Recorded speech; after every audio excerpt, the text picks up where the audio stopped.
Hello, everyone. My name is Nazlee Maghsoudi, and I am a second-year PhD student at the Dal Lana School of Public Health. Specifically, I'm studying health services research with specializations in health policy, knowledge translation, and a collaborative specialization on addiction studies. And I'm based out of the Institute of Health Policy, Management, and Evaluation. I'm so excited because today I am taking over Dal Lana's Instagram and taking you with me as I attend the Commission on Narcotic Drugs meeting in Vienna, Austria.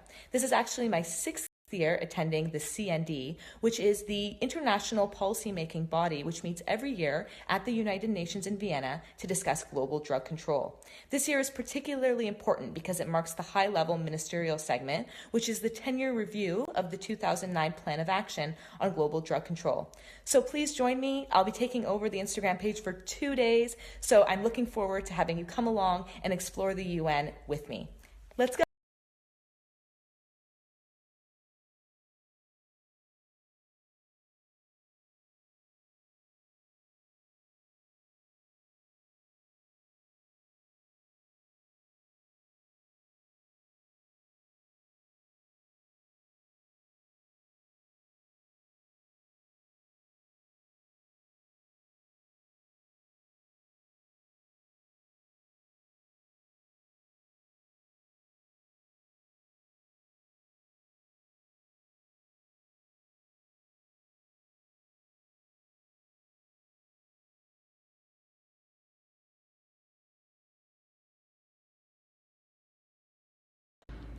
Hello, everyone. Welcome back to my Instagram takeover with the Dal Lana School of Public Health.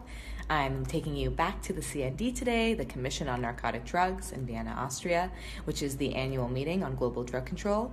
We're heading back for the High-Level Ministerial Segment, Day 2, and today is the day that Canada will be making their statement in the general debate, and I'm looking forward to taking you front row to that and a whole lot else.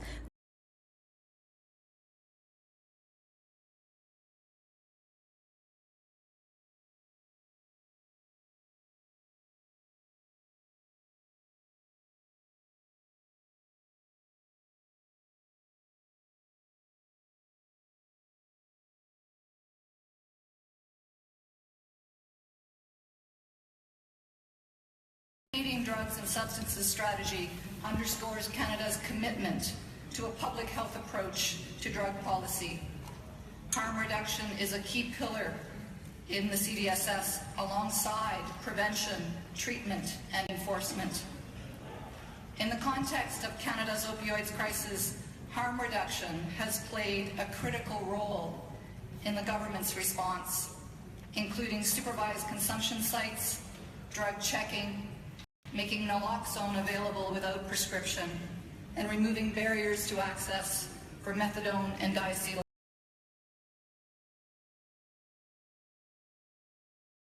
We remain gravely concerned about the ongoing violations and abuses committed in the name of the world drug problem, including extrajudicial killings. Our national approaches to drug policy apply to efforts beyond addressing the opioids crisis. As delegations are well aware, Canada's domestic public health approach to legalize, strictly regulate, and restrict access to cannabis came into force on October 17, 2018.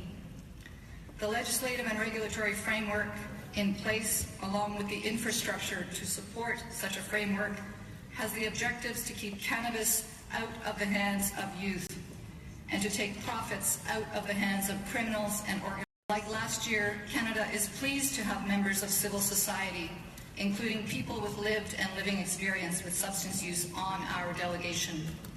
For people who use drugs, stigma adds a barrier to accessing healthcare or other social services.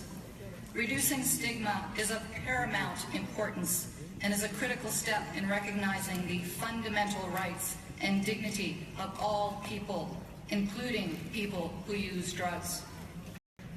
Canada appreciates the support received by member states last year in the adoption of the resolution on stigma. We look forward to continuing our discussion this year.